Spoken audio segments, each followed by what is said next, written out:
seeing is a brief flash of current. The brief flash of current, he's making sure, Leandro's checking to be sure that this is being told to boot, and answer is no. Boo! Sorry, Sterling, it did not work out. Now, what would you do if you were back in the lab and you were at home? So it's acting like there's some sort of short now out of the PMU, and the PMU is protecting itself, flash of current and going to zero, flash of current and going to zero. Why is that happening? Well, the likely case is that there is a short in the CPU power because of bridging under the CPU. How does something like that happen? Or taking the top down at 500 degrees. It's a great way to do that, okay? So everybody's going to learn, right? It's an art, right? So it's very difficult to do these jobs under pressure and to not have the tools that you would have at home. At home, you would take the CPU off. You would take it off in a way that you could check to see is there any bridging under the CPU. Clean it up, remodel it, and you can reinstall. Cleaning the CPU. All right, over here, Luis in his special chair. This special chair has definitely given him magical powers. Proximal, that means next for you guys that don't speak Portuguese like I do. Proximal next. John. All right, Luis already has the CPU off. He is also using the super high, he's at 447 degrees. He's cleaning the bottom of the CPU with the relatively new China brush method. So remember guys, when you're cleaning, they have a high temperature, but you don't want to keep that heat on there too much. All right, Luis got it already off. 4 minutes and 46 seconds. All right, now this is Manuel. Manuel is already at a disadvantage. Everybody take a look at Manuel. Manuel is going to have to crunch down into this tiny little cage. Now, what does your station look like at home? Does it have like a roof? Oh man, no. Emmanuel is from Austin, Texas, and guess what? He has never met Louis Ross. He's also in Austin, Texas. This close to my mouth. All right, Manuel is originally from Venezuela. How do I know all these things? Because this thing was supposed to start at 9 a.m. So we and the competitors are all together because we've been sitting here. I did learn that in Mexico, 9 means militarily. No. That's a cultural difference that we're learning about. All right, Luis is steadily plugging along. He's got the really nice new tweezers, and he is trying to pick off the final bits of underfill on his CPU. All right, we gotta.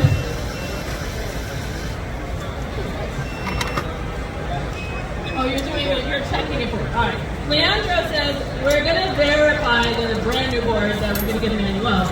Smart strategies, so there are gonna be no complaints. Making sure that the original brand new board does turn on.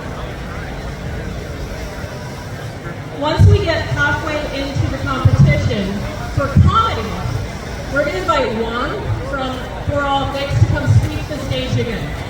That was the funniest thing that I saw all day. Because this is the room that they say they used to do this.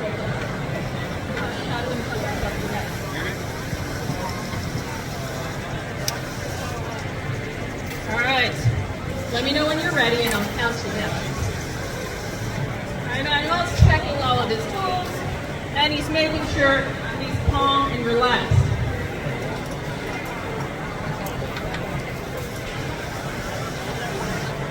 No pressure. Let me know when you're ready. All right, over here, Luis has 7 minutes on the clock. Good job, man. Thanks for letting me criticize you. Okay, good. Yeah, okay. It's a microscopic roast. Microscopic roast. Here goes the CPU right here. 7 minutes. 7 minutes. 7 minutos. 7 minutos. All right, at 447. You guys are all a big fan of these. Yeah, so Leandro is saying this guy is ambidextrous. Luis has got the hot air in his right hand. And he is using his other hand and he is using the soldering iron and hot air at the same time. So he's keeping it hot on the board. Quite hot. He's keeping it hot on the board. Are you ready? Are you ready?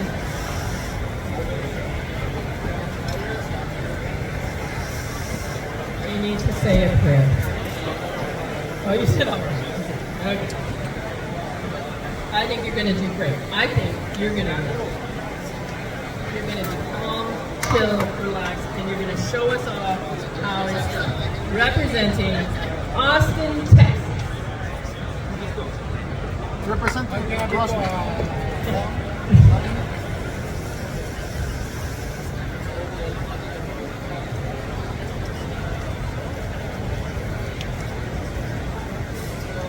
Manuel is just about ready to start.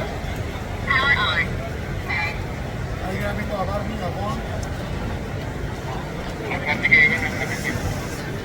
Three, two, one, go. All right, Manuel is on the clock, and he is going to start. He's got his scalpel blade, so he's using the scalpel blade at a reasonable 270 underfill cleaning temperature to cut the border of the CPU before he's ready to take it off. Over here, Luis, he's still cleaning the board itself with his special method that we haven't seen before, which is hot air. Keep it very warm. His hot air temperature is a surprisingly 470 degrees right now, that he's poking on the board, very, very hot, and then at the same time using the iron with a knife tip to try to clean the underfill under the CPU.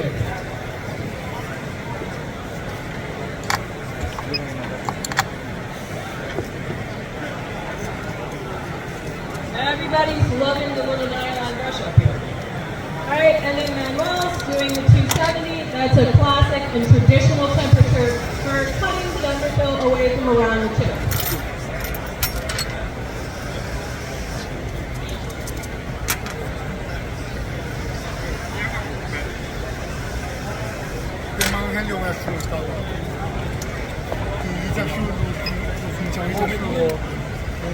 Alright, removing the glow. Yep, still removing the glow.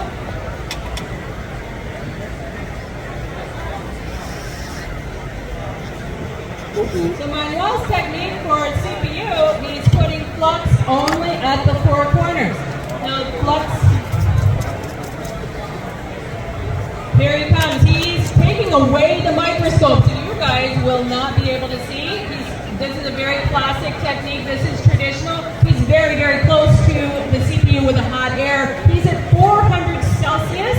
That is a very classic temperature as well. It's not that super high heat that we've been seeing from the other competitors. His tool is one of the thin CPU removal blades, and he's looking at it with his bare, young eyes that only young people can do. If you are less than 40, you are automatically going to be really good at CPU. He doesn't need to wear the reading glasses. He's not using the microscope. He's very, very close, and he's decided this is taking too long, and I think he's right. What does that mean? It means that his 400 degrees is not really 400, so he just went up by 10. He turned the temperature up to 411, and now he's going to give it a try. This, to me, seems like what an experienced person would do. You're letting the board talk to you, and you're listening to what it says, and it's just telling you this isn't hot enough. I think he's right. Right? He's feeling just by feel whether or not the balls are soft. Are these balls soft? Can I slide my tool inside? That's what she said. Alright, it's still kind of taking a long time, and you can see that he's moving his hot air on what we call the cold side of the CPU. And he's able to slide in a little bit. I think he wishes it was hotter, but he's going to go for it. There you go. How do you feel about that? He said, don't talk to me, I'm competing, man. You're not bothering me. Nobody's trying to do an interview. All right, Luis is over here about to reball his CPU. He's putting his CPU into the Mijing stencil. Mijing stencil is perfectly aligned. It works pretty well. And what's cool about the Mijing stencil is that it comes with a non-magnetic little special effect that allows you to put the paste on it, holding the chip in by a magnet. Most of our tools, like steel, hammer blades, they'll just stick right on there and they're very hard to a non-magnetic leaf. Falling right now. A little template. Alright, Manuel is now going to be cleaning up his pads underneath the CPU. He's cleaning it up with some copper gray and just the iron. Pretty classic, pretty traditional, so he's not using the hot air at the same time like Luis is doing. So I like that Manuel has a different strategy. It's almost a sort of, I'd say, more classic, more North American strategy for CPU work.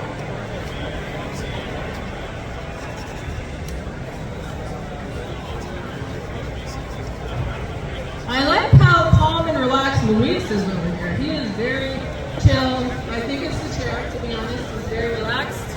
He's done this many times.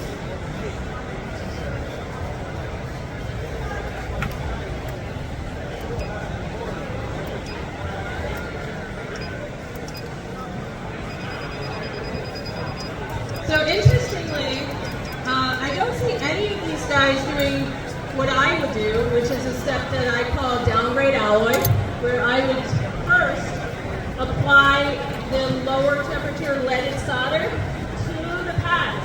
I would use an iron and I would downgrade alloy first before trying to use the copper wick to pull it up. That does take more time.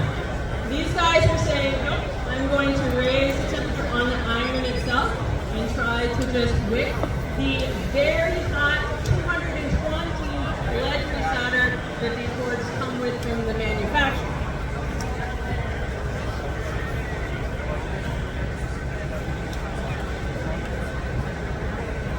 All right, we've got a 322 Celsius reballing temperature over here with Luis. He is applying the heat kind of indirectly off to the side to watch the slow, controlled reball. It's good. Mr. Jumper says, is good. Thank you, my friend. Now he's adding flux to the top of his stencil, so he must not like one of the balls. Sometimes you can just see with your eyes that the solder paste made a ball, but it didn't drop down and actually bond to the CPU. Once the paste has been formed into balls, you can then add flux, and it will just help those balls drop through the stencil and bond down to the chip.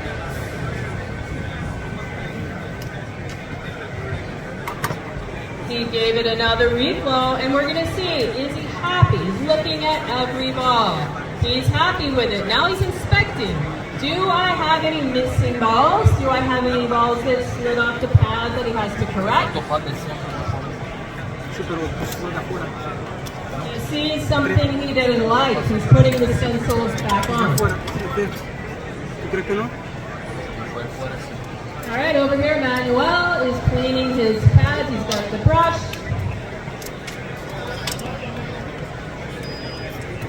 I think being able to work with somebody standing over you, pointing out every tiny little mistake, every small inconsistency, that is a lot of pressure. There's so much pressure that in 2 of the other countries for this worldwide competition, there was no winner at all. Because you got to handle the pressure. These guys, I don't see anybody shaking. I don't see it. Nobody's wet their pants. I don't know if you guys can see that from down here. Everybody's still dry. Yeah. Yes, so far. Yep. Up until now. All right, Luis has got 16:51, almost 17 minutes on the clock. Very respectable time. This is something, could you imagine your customer waiting outside while you do CPU transfer? Let me get your phone fixed for you, ma'am. Have a seat. I'm going to go back and I'm going to swap out the CPU real quick. Luis is like, I do it all the time. It's fine. All right, he is now cleaning the top of his CPU with alcohol, and there's something about it that he doesn't like. CPU is very, very prissy. Now, if it were me in competition, I would say, you know what, that CPU doesn't need every single one of those balls to boot up and win. So I would just say, forget about those balls, and I would delete them, and I would move on. And I would just sort of roll the dice. That the balls that I didn't like, that was going to be for camera. Leandro's not touching the camera. Right? It doesn't even matter. we'll see.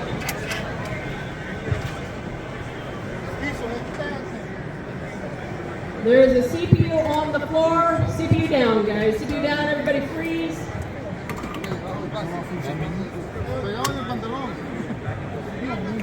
Was there more than one CPU?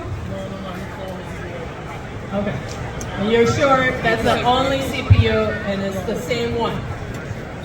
All right, guys. Manuel has. Yeah, you got 2 CPUs. Okay. We got 1.5 CPUs up here, guys. 1.5 CPUs. We're pretty sure the Manuel was handed back the correct CPU for his board. As you know, the CPU is paired to the NAND and the EEPROM and will not boot if it is the wrong CPU. So letting your CPU go on the ground happens to the best of us. Hopefully he picked up the correct one because there are more than one option. This one's definitely wrong because it's only half a CPU.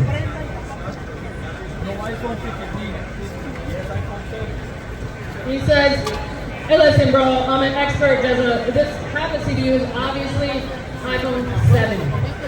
That is what caliber technician Mr. Leandro Jumper is, and you can recognize half a CPU on the ground and tell you exactly which one it is. And it's not even the one they're using today. Alright, we have 19 and a half minutes. 19 and a half minutes over here with Luis.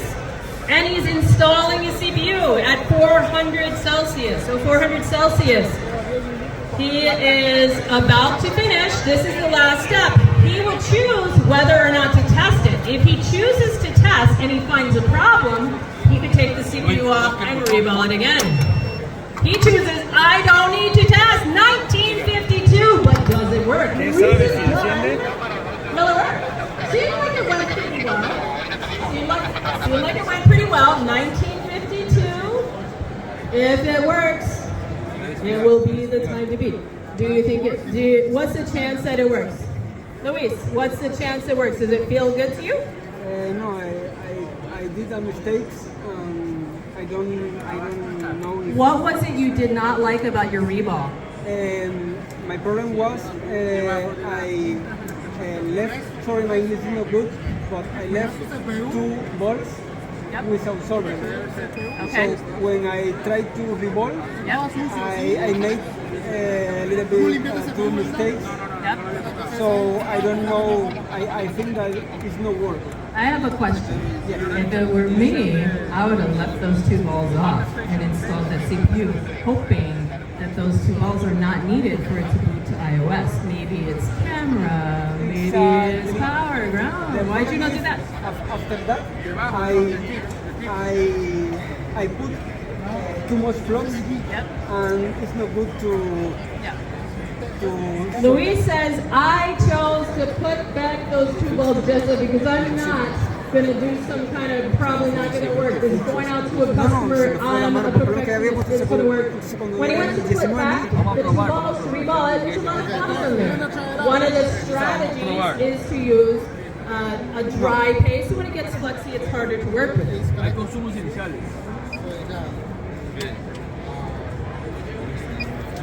We've got a screen. Once we plug it in, it's going to continue. In short. Okay, so what we found here is that Luis chose not to test. He went and hit the button, I'm done. They cannot edit. So plugging into DC power, from my talk yesterday, you guys know what should it do? Sit at 0 until you prompt it to boot. Luis does not sit at 0. Consumes current, something